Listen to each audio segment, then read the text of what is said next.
to just talk about my experience and how I see the situation in the UK.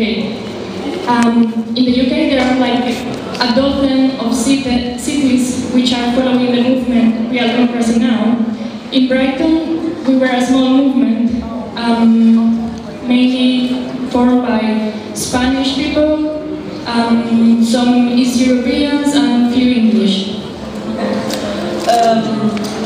Tamara está a falar acerca de como foi a formação da Acampada. Está a dizer que, no fundo, a Acampada em Brighton, no sul de Inglaterra, é um grupo internacional que inclui não só britânicos, mas também europeus do leste, espanhóis, europeus do leste espanhóis, entre outras nacionalidades. Yeah, and West Europeans, yeah. E da Europa do Leste. The way we work there is very similar to how they do in Madrid and other places in Spain. We work in a horizontal way, so there are no leaders. We've got assemblies, we've got group works. We were based in a square there in a park for around 3 weeks, which was hard work.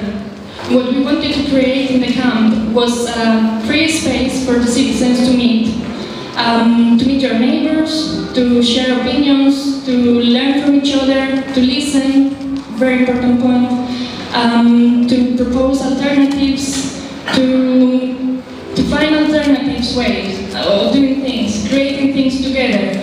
We are not provided of these spaces by our governments. We've got shopping centers, we've got pubs and places to spend money and get drunk.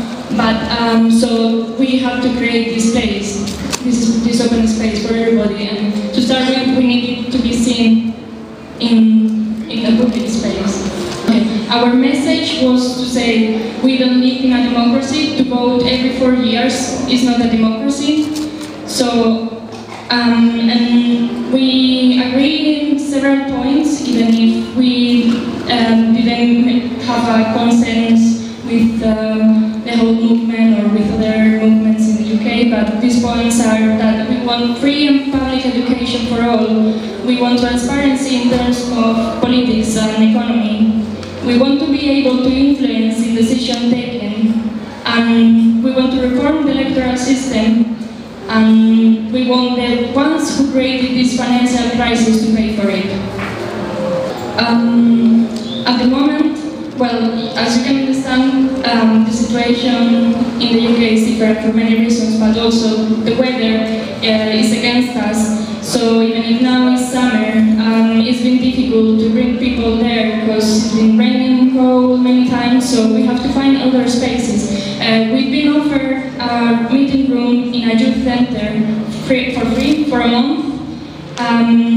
Then we are sharing a squad with a group of young people that are called the Wildcat Strike, which are activists and also do debates and demos. And we are working on requesting to the council to provide us with a space for meeting, because that's the way we can do referrals and many things, but we need the space to meet, so we are requesting them this space through a legal system. The situation in the UK is similar to the one in Belgium, as our colleague was saying, so I'm not going to repeat the same. They've been a rich country for so long that they don't feel like this financial crisis is affecting them and nothing can touch them. So we have difficulties to connect with the English people, especially. The way that we had to connect with them was connecting with other movements that were already happening, that were moved by English citizens, like the climate change camp, Stop the Cats, other students and other activists. However, the situation is also bad. It may not seem that obvious. That's what the message we are trying to tell them. Don't wait till things get as bad as in Spain, Greece, or Portugal, or other countries. Do something now. So, yeah, the English government are not legislating for the protection and interests of the citizens, but in favor of large banking corporations in the market. There have been really big measures, austerity measures, and more to come, and we will see the effects in the future. David Cameron is planning severe cuts in the public sector, and we can already see in education. The last year, they got to the agreement of tripling the university tutor fees from 3,000 to 9,000 pounds a year, which is nearly like privatizing education and making it just accessible for the most wealthiest ones. And for the ones who cannot afford it, they have to go on student loans, which will make them to go on debt at the early age of 18. And this is another way of controlling society by debt. So yeah, the situation is going to get worse and worse in the UK. At the moment there are 1 million young people unemployed. At the end of last year, we had a huge demonstration of students against these measures, and we hope that this will push more people to move together. They are privatizing the public sector. They are doing cuts in the NHS, the health system. They are closing libraries, like is happening in Oxford. They are stopping funding to social centers and organizations that help the more disadvantaged. They want to increase the retirement age from 65 to 68, and they are planning to reform the public pension system. So in the future, we'll have worse working conditions and insecure retirement. Workers are losing rights that took decades to win in the UK. When these cuts kick in, I expect a revolution happening there, I hope. We can already see reaction of people and the influence of this global revolution in Great Britain.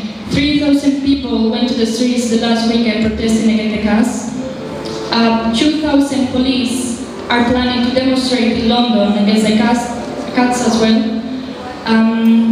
They are preparing, I'm not sure if it's going to be a big protest or a strike for the 15th of October. Like is happening in many places in Europe. And also they are planning a march from town to town, doing demos and debates, starting on the 1st of October and arriving in London on the 5th of November. It's quite a symbolic date for the industry. Remember the 5th of November is the day when a guy called Guy Fawkes tried to burn the parliament some years ago. Blow up. In the 17th century, so that's the date when they are planning to arrive in London. So, well, this is just the beginning. There's something starting, that's for sure. And to finish, just to say that this is a global problem, so it needs a global solution, but we need to, this is my personal message, we have to start by thinking of what is in our hand, by being responsible for doing what we can, by not waiting for others to change things, but by doing it ourselves, and to start being more coherent with the way we think and the way we act. So let's work together, let's join forces and to try to do your best.